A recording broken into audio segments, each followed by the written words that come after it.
Hello, welcome to DS science classes. I am Deepika Parmar. So I hope आपने सारे lectures को continue लगाया है।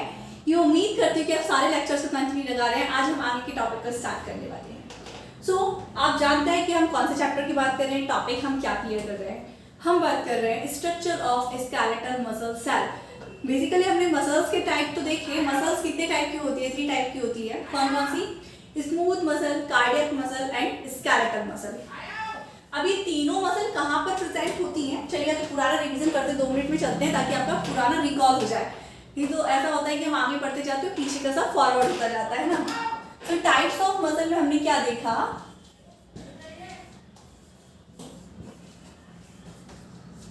टाइप्स ऑफ मसल में जो मसल होती है हमारी बेसिकली 3 टाइप्स की होती है। कौन कौन सी?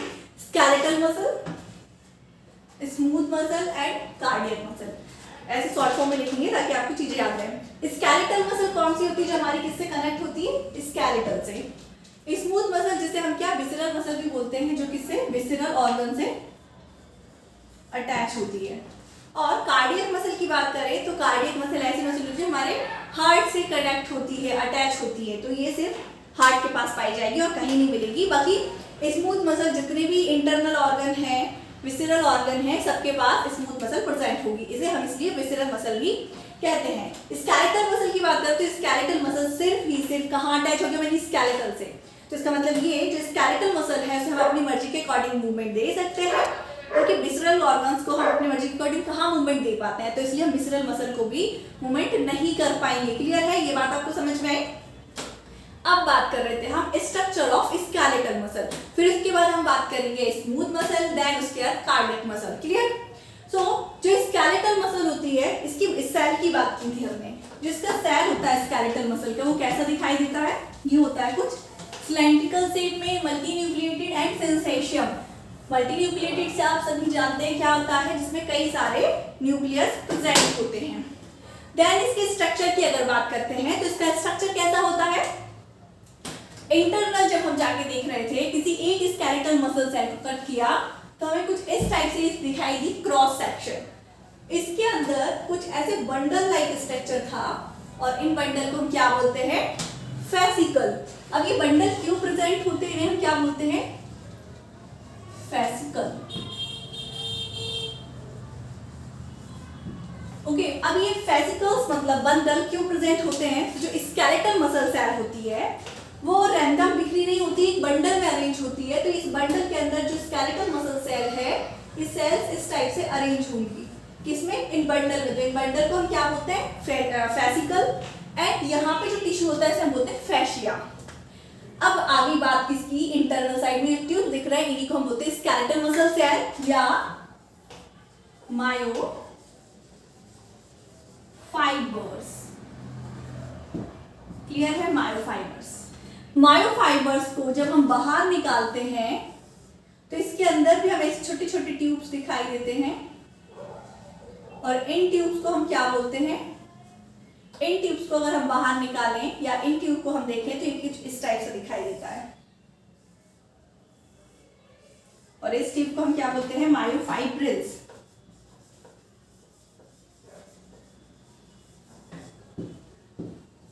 Clear? Myofiber skeletal muscle cell और इसके अंदर जो ट्यूब है मायोफाइब्रल्स।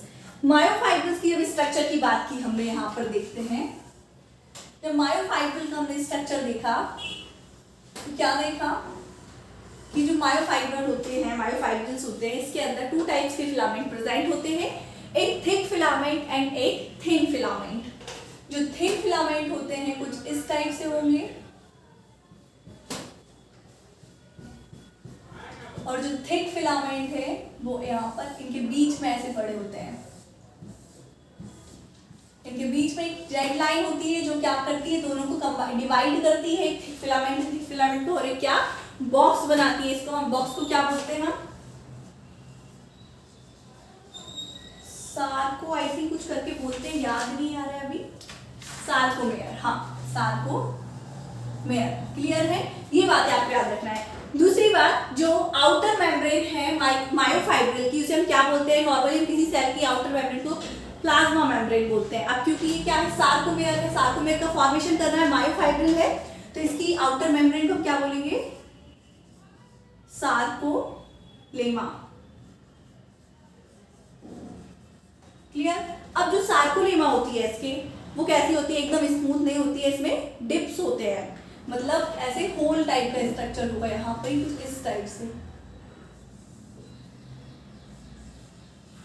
इन होल्स को हम क्या बोलते हैं, टी ट्यूब्यूल। क्लियर है। तो आई होप आपको इतनी बात क्लियर होगी। फिर हमने बात की थी structure of thick filament and thin filament. Normally इनका अरेंजमेंट हमें बैंड लाइक स्ट्रक्चर बनाता है, जहां थिक फिलामेंट होता है वो डार्क बैंड में कन्वर्ट होता है, और जहां थिन होता है वो लाइट बैंड में कन्वर्ट होता है। तो ये बैंड हमें दिखाई देते हैं, मतलब जो थिक फिलामेंट है, थिन फिलामेंट है, बैंड के फॉर्म में दिखाई देगा। अगर हम बात करें स्ट्रक्चर ऑफ फिलामेंट, तो ये कैसा दिखाई देता है। सो स्ट्रक्चर ऑफ फिलामेंट में हमने देखा था thin filament and thick filament. जो थिक फिलामेंट है वो कैसा होता है, थिक फिलामेंट होता है स्नैक लाइक स्ट्रक्चर, इसमें टू रोप टाइप स्ट्रक्चर होता है, रस्सी टाइप के से एक दूसरे से बाइंड होती है। इसमें हेड रीजन होता है, नेक रीजन होता है, टेल रीजन होता है। चलिए इसको भी देख लेते हैं, तो आप कंफ्यूज हो जाएंगे। पुरानी चीजों को हमें बिल्कुल नहीं भूलना है, नहीं तो हम आगे की स्टोरी को कनेक्ट नहीं कर पाएंगे कि आखिर हम ये क्यों पढ़ रहे हैं। इसलिए लेक्चर्स को कंटिन्यू जरूर लगाइए और पुरानी चीजों को याद भी रखिए।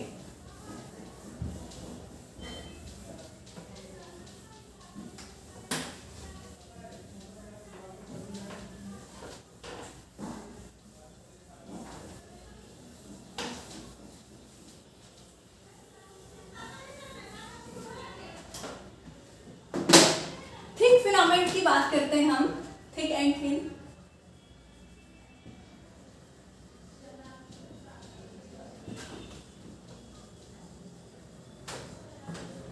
थिक एंड थिन फिलामेंट की बात करें तो जो थिक फिलामेंट होता है कैसा होता है, ये एक पॉलीमर होता है, एंड थिन फिलामेंट भी एक पॉलीमर होता है जो कई सारे मोनोमर से मिलकर बनता है। अब जो थिक फिलामेंट होता है ये एक्टिन से मिलकर, अच्छा टाइप्स ऑफ प्रोटीन की आपने बात की थी, तो टाइप्स ऑफ प्रोटीन में हमने क्या देखा था,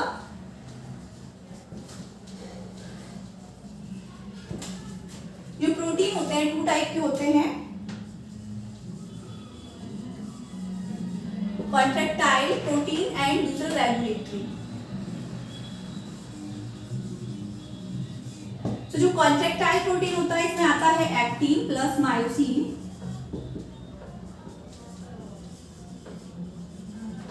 एंड रेगुलेटरी में आता है ट्रोपोनिन एंड ट्रोपोमायोसिन।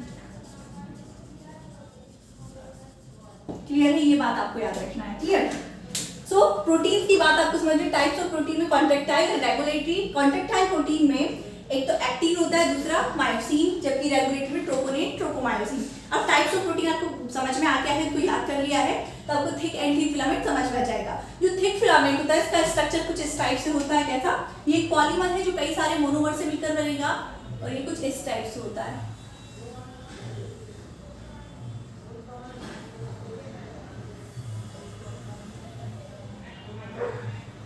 ठीक है, ये होता है इसका हेड, एंड ये होती है इसकी नेक, एंड ये होता है इसका टेल। नेक एंड हेड दोनों को मिलाकर हम बोलते हैं heavy meromyosin and tail light meromyosin. ये पूरा होता है मीरोमायोसिन जो कि मोनोमर है किसका, थिन फिलामेंट का। तो स्ट्रक्चर हो गया किसका, थिन फिलामेंट का, और ये पूरा फॉर्म होता है मीरोमायोसिन, मतलब ये किससे मिलकर बनता है, मायोसिन प्रोटीन से मिलकर बनता है। किससे,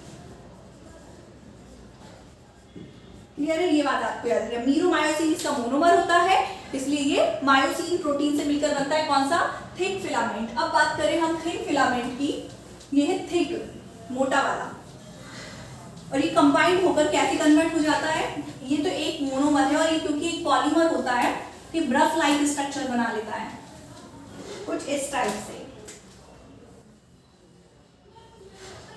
फिर आगे चल के कुछ इस टाइप से यहाँ पे फोल्ड होगा, फिर यहाँ से, तो ये एक इस टाइप का स्ट्रक्चर बनेगा, ब्रश लाइक स्ट्रक्चर बनेगा, क्योंकि पॉलीमर है, कई सारे मोनोमर मिलके। अब बात करते हैं हम थिन फिलामेंट की। थिन फिलामेंट है वो टोटल 3 प्रोटीन से मिलकर बनता है, जिसमें एक तो क्या होता है रेगुलेटरी, और दो होते हैं एक होता है कॉन्ट्रैक्टाइल और दो होते हैं रेगुलेटरी। कॉन्ट्रैक्टाइल में होता है एक्टिन, क्योंकि एक होता है, रेगुलेटरी में ट्रोपोनिन एंड ट्रोपोमायोसिन दोनों ही प्रेजेंट होते हैं। इसके स्ट्रक्चर की बात करें तो ये पॉलीमर होता है और ऐसे ऐसे ऐसे कंबाइंड होकर 2 रोव्स में कन्वर्ट होता है पहले। फिर किसका फॉर्मेशन करता है? एक्टिन, इसको हम बोलते हैं एफ एक्टिन। क्लियर है? इस एफ एक्टिन के ऊपर ऐसे रोप लाइक स्ट्रक्चर फिर से बाइंड होगा कुछ ऐसे 2 बाइंडिंग शेप में, इसको हम बोलते हैं ट्रोपोमायोसिन।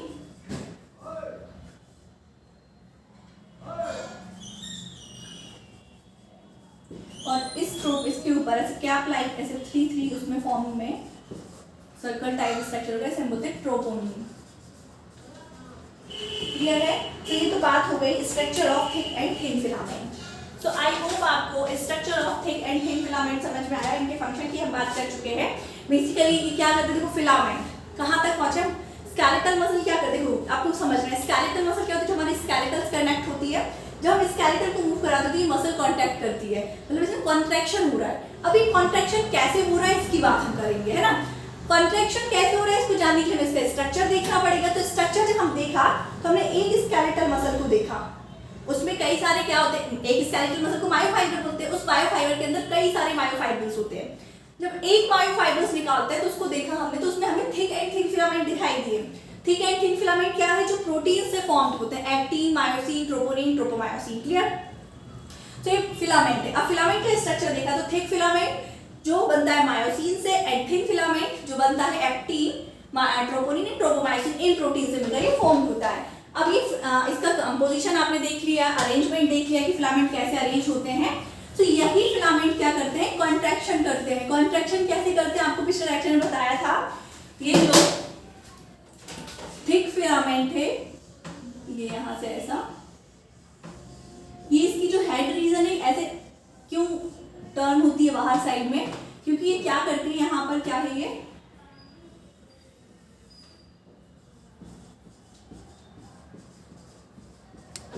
ये थिन फिलामेंट यहाँ पर, और इसके ऊपर है ट्रोपोनिन। क्लियर? तो ये जो हेड रीजन है इसकी तरफ अट्रैक्ट होने की कोशिश करती है। जब ये अट्रैक्ट होते हैं दोनों, ये एक फिलामेंट है थिक फिलामेंट, ये है थिन फिलामेंट, दोनों फिलामेंट का जो ये इसका हेड रीजन क्या करता है? इसके ट्रोपोनिन जो प्रोटीन है इसकी तरफ अट्रैक्ट होता है और ये इसकी तरफ अट्रैक्ट होता है। अब जब दोनों ही एक दूसरे की तरफ अट्रैक्ट होते हैं तो ये एक दूसरे के पास आएंगे। जब कोई भी चीज एक दूसरे के पास आती है तो क्या होता है? कॉन्ट्रैक्शन होता है। ये देखिए, मैं इसको अपनी तरफ यहाँ पे आने की कोशिश करूंगी ऐसे, तो ये क्यों आ पा रही? क्योंकि यहाँ पर मसल्स के बीच में कॉन्ट्रैक्शन हो रहा है। तो जब ये दोनों चीज पास आएंगी तो यही शो करती है कॉन्ट्रैक्शन ऑफ मसल्स। क्लियर है? तो स्केलेटल मसल में कॉन्ट्रैक्शन कैसे होता है ये बात आपको समझ में आ गई।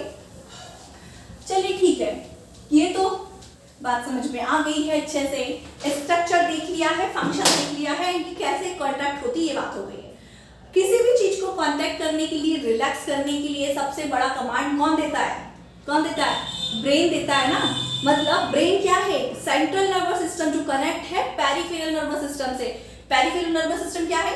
एज्यूम कर सकते हैं आप central nervous system as a king, मतलब राजा, एंड उसकी प्रजा हो गई पेरिफेरल नर्वस सिस्टम। अब किसी भी किंग को, राजा को कोई भी संदेश देना है कहीं बाहर, तो वो खुद चल के जाता है क्या? नहीं, वो अपनी सीट पर बैठ के, अपनी गद्दी पर बैठ के अपनी प्रजा को वो चीज बताता है। और प्रजा या फिर संदेश वाहक है ना, वो क्या करता है? सिग्नल्स को लेके जाता है अदर राजा या किंग, किसी के पास भी जिसके पास उसे भेजना हो, है ना, प्रस्ताव रखना हो, तो उस तक वो क्या करता है? प्रजा या किसी संदेश वाहक की हेल्प से ट्रांसफर करता है सिग्नल्स को।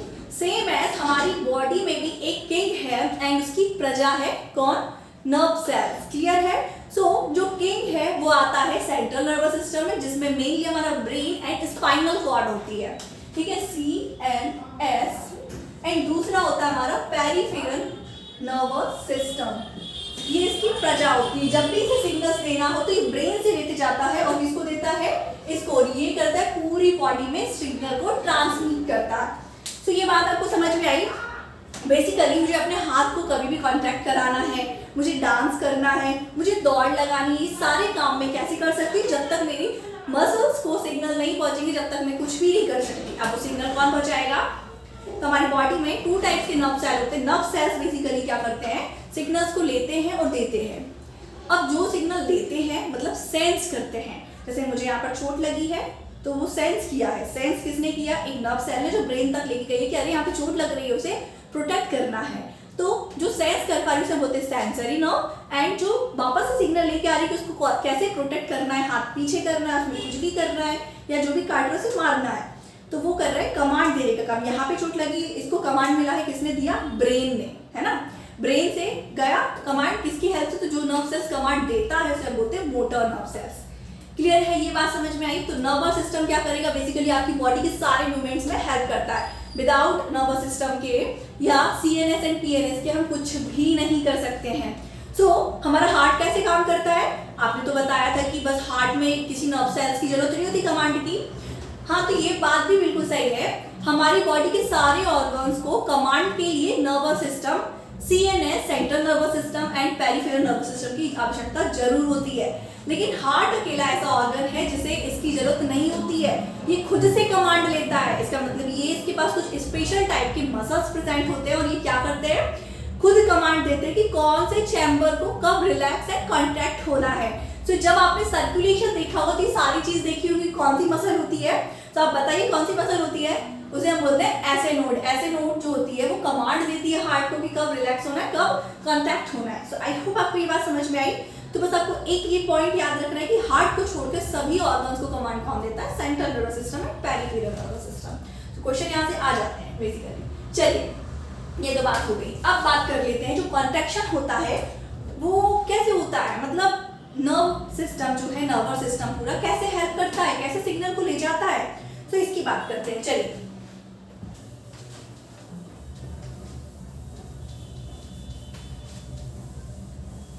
तो जिस टॉपिक की अब हम बात कर रहे हैं उस टॉपिक का नाम है न्यूरोमस्कुलर जंक्शन।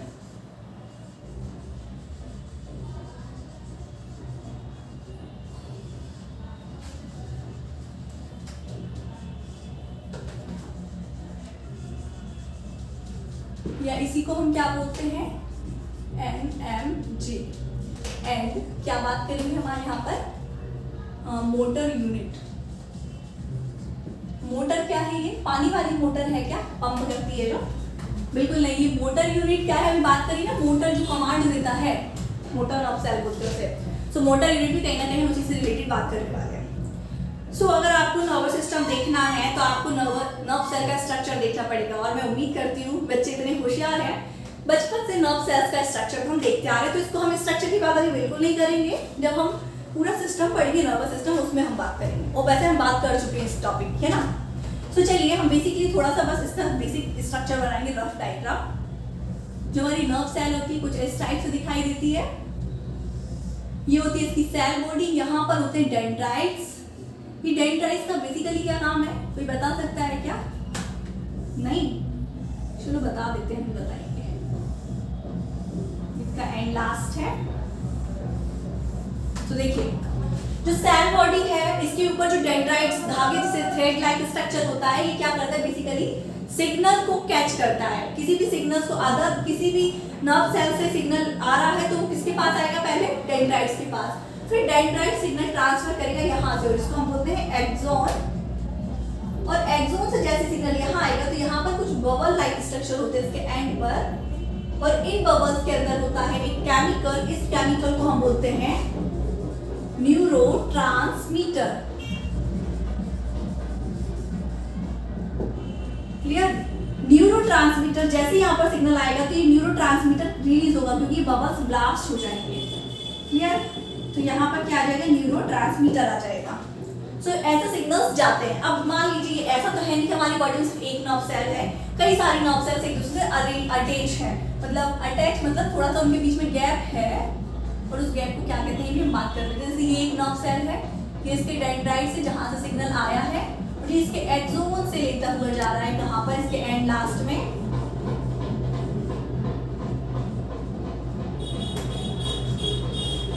जब लास्ट में सिग्नल आएगा इसके तो क्या होगा? यहाँ से फिर से ब्लास्ट होगा और न्यूरोट्रांसमीटर रिलीज होगा। अब क्या होगा? ये अदर यहाँ पर क्या है? नर्व सेल है और इसके डेंड्राइट्स हैं। तो इसके डेंड्राइट्स के ऊपर ये केमिकल आके क्या हो जाएगा? अटैच हो जाएगा, या फिर इसको सिग्नल मिल जाएगा। जैसे सिग्नल मिलेगा तो अदर सेल के ऊपर ऐसे ट्रांसफर करेगा।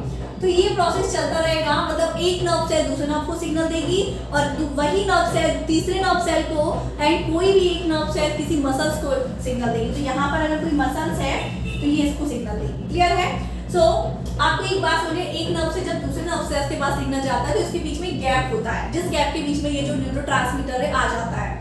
इस गैप को हम क्या बोलते हैं? तो इसे हम बोलते हैं सिनैप्स। तो ये बात आपको याद रखना है। क्लियर है? सिनैप्स। एंड ये तो बात हो गई nerve cell and nerve cells के बीच में जो गैप है उसको सिनैप्स कहते हैं। लेकिन अब कोई नर्व सेल किसी मसल सेल को सिग्नल दे रही है, फॉर एग्जांपल कि यहाँ पे नर्व सेल है, यहाँ पे एक मसल है, तो यहाँ पे एक गैप है, तो ये जो गैप है इसे भी हम क्या बोलते हैं? सिनैप्स। लेकिन ये कुछ स्पेशल टाइप का सिनैप्स है, स्पेशल टाइप कुछ नहीं है। जब नर्व सेल को सिग्नल देगी तो जो गैप है उसे सिनैप्स कहेंगे, एंड जब नर्व सेल एंड लास्ट में मसल सेल को सिग्नल देगी तो इस सिनैप्स का नाम है क्या? NMJ, मतलब न्यूरो मस्कुलर जंक्शन। क्लियर है? तो अभी हम जो बात कर रहे हैं न्यूरो मस्कुलर जंक्शन, ये यही है, इसी की बात कर रहे हैं हम कि न्यूरो मस्कुलर जंक्शन क्या होता है। जब किसी नर्व सेल से सिग्नल किसी मसल सेल तक पहुंचता है तो इसी को हम बोलते हैं न्यूरो मस्कुलर जंक्शन। ये न्यूरो मस्कुलर जंक्शन कैसा दिखाई देता है, इसमें क्या क्या काम कैसे कैसे होते हैं, ये बात हम कर लेते हैं। तो देखिए, इसको हम थोड़ा सा इलाज करके देखेंगे ताकि आपको चीजें समझ में आए अच्छे से।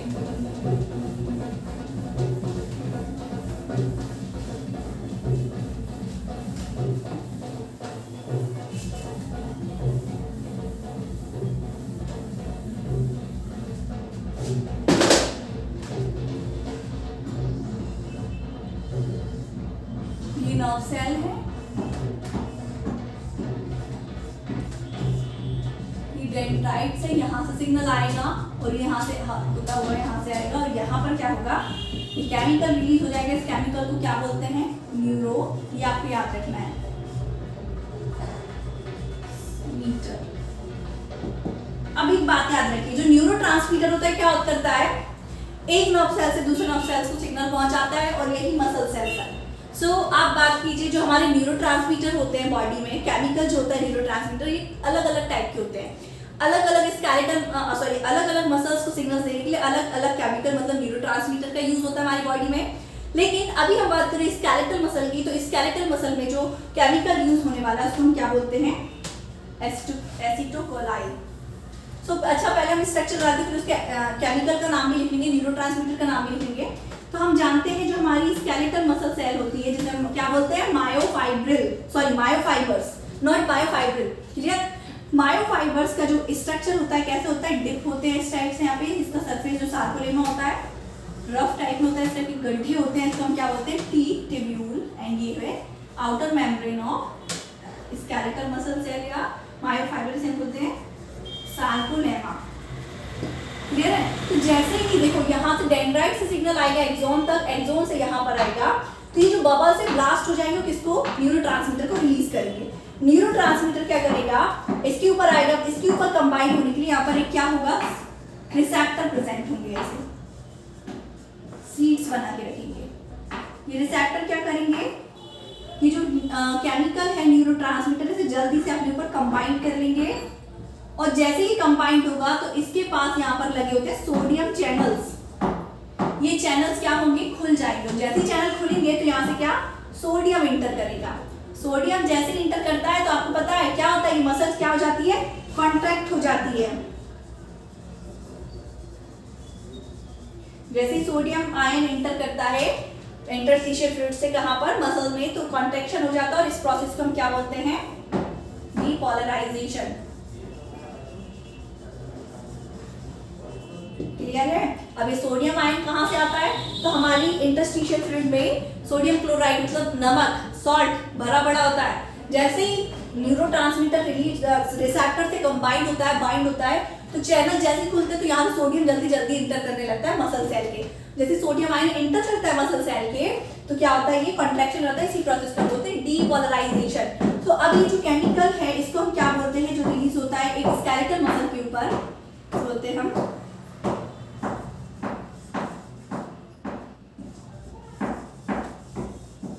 एसिटाइलकोलाइन। क्लियर है? और इस पूरे कमांड को हम क्या बोलते हैं? Motor unit. क्लियर है? तो आई होप आपको आज का लेक्चर समझ में आया है, जिसमें हमने देखा है जो एक नर्व सेल है दूसरे मसल सेल तक कैसे कमांड देती है। न्यूरोमस्कुलर जंक्शन क्या होता है, मतलब जब नर्व सेल किसी मसल स्केलेटल मसल सेल्स को या किसी मसल सेल को क्या करे, सिग्नल दे रही है, किसी को क्या बोलते हैं?